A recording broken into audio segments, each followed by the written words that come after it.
দেখুন, সিবিআই এর তথ্য তো সঠিক, সেটা তো আমরা প্রথম থেকেই বলছি। বলছেন না কারা? যারা টেন্টেড ক্যান্ডিডেট।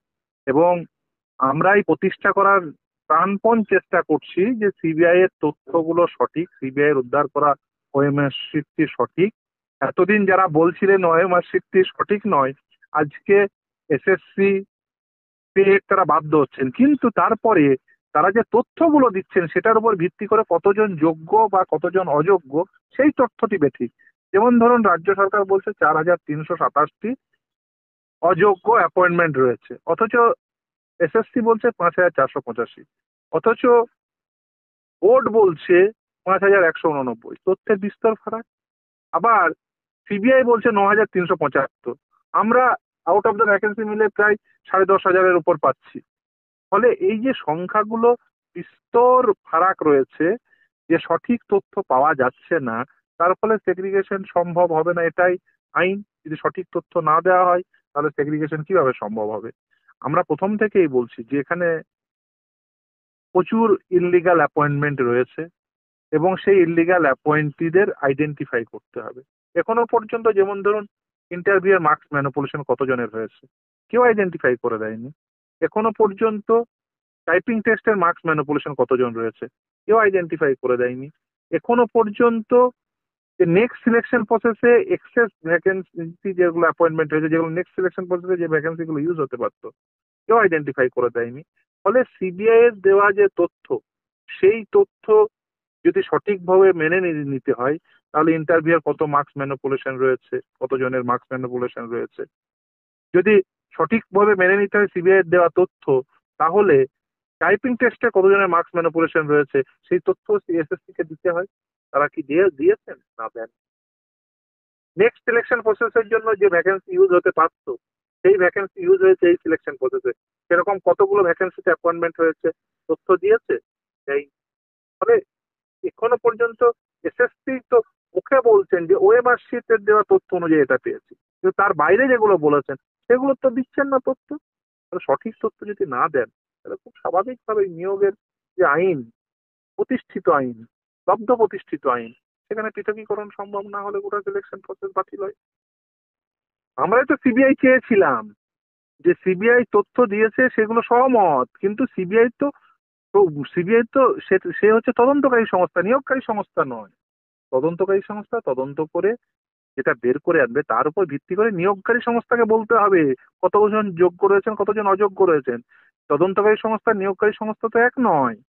নিয়োগকারী সংস্থারা সঠিক তথ্য দিচ্ছেন না। তদন্তকারী সংস্থা তো তদন্ত করে বের করেছে ইন্টারভিউ মার্কস ম্যানিপুলেশন রয়েছে, এখন নিয়োগকারী সংস্থাকে তো বলতে হবে যে কতজনের ইন্টারভিউ মার্কস ম্যানিপুলেশন রয়েছে, কতজনকে 10-এ 10 দিয়েছেন, টাকা খেয়ে 10-এ 10 দিয়েছেন, কতজনকে টাকা খেয়ে 10-এ 9 দিয়েছেন, কতজনের টাইপিং টেস্টের মার্কস বাড়িয়েছেন, তথ্য দিয়েছেন। কতগুলো ভ্যাকেন্সিতে অ্যাপয়েন্টমেন্ট দেওয়া হয়েছে যেগুলো নেক্সট রিক্রুটমেন্ট প্রসেসে ইউজ হতে পারতো, এই তথ্য দিয়েছেন? দেননি। অথচ সিবিআই রিটার্ন সাবমিশনে প্যারা 6 এবং প্যারা 8-এ স্পেসিফিকলি বলেছেন, কেউ সে তথ্য দিচ্ছেন না। তাহলে আপনি যদি বলেন যে আমি সিবিআই মেনে নিচ্ছি, আমি কাজ করব না, সিবিআই মেনে নিচ্ছে এটা মুখে বললে হবে না। এই তথ্য, তার উপর ভিত্তি করে আপনাকে তো কাজ করতে হবে। এই কাজটা তো এসএসসি কেই করতে হবে, এই কাজটা বোর্ডকেই করতে হবে, এই কাজটা স্টেটকেই করতে হবে, তার কারণ তাদের উপরই এই কাজের দায়িত্ব রয়েছে। তথ্য না দেওয়া গেলে আমি কি চাইলাম বা কি না চাইলাম সেটা ইম্যাটেরিয়াল। নিয়োগের যে আইন দেশের, দেখুন আপনি, আমি তো অনেক কিছুই চাই। আমি চাই ভারতবর্ষের প্রতিটি নাগরিক আম্বানি হোক, আমার চাওয়াটাই ইম্যাটেরিয়াল। কিন্তু ভারতবর্ষের আইনে তো প্রতিজনকে আম্বানি, মানে মুকেশ আম্বানির মতো ধনসম্পদ দেওয়ার তো প্রভিশন নেই। আমি তো চাই ভারতবর্ষের প্রতিটি মানুষ মুকেশ আম্বানির মতো ধনী হোক, এটা আমার চাওয়া। আমি ফিরদৌস আমি এটা চাইছি, কিন্তু এটাই তো ভারতবর্ষের আইন নয়। ভারতবর্ষের আইনে তো প্রত্যেককে মুকেশ আম্বানির মতো সম্পদ দেওয়াটা আইন নয়, কিন্তু আমি চাইছি। তাহলে আমার চাওয়াটা ইম্যাটেরিয়াল, আইনটা কি সেটা ম্যাটেরিয়াল। আইনটা হচ্ছে, যদি যোগ্য অযোগ্য সেগ্রিগেশন না করা যায় তাহলে কোটা প্যানেল বাতিল হয়। আমি আইনের কথা বলেছি, আমি আদালতে দাঁড়িয়ে তো আমি মানে অ্যাবসার্ট কথা বলতে পারি না।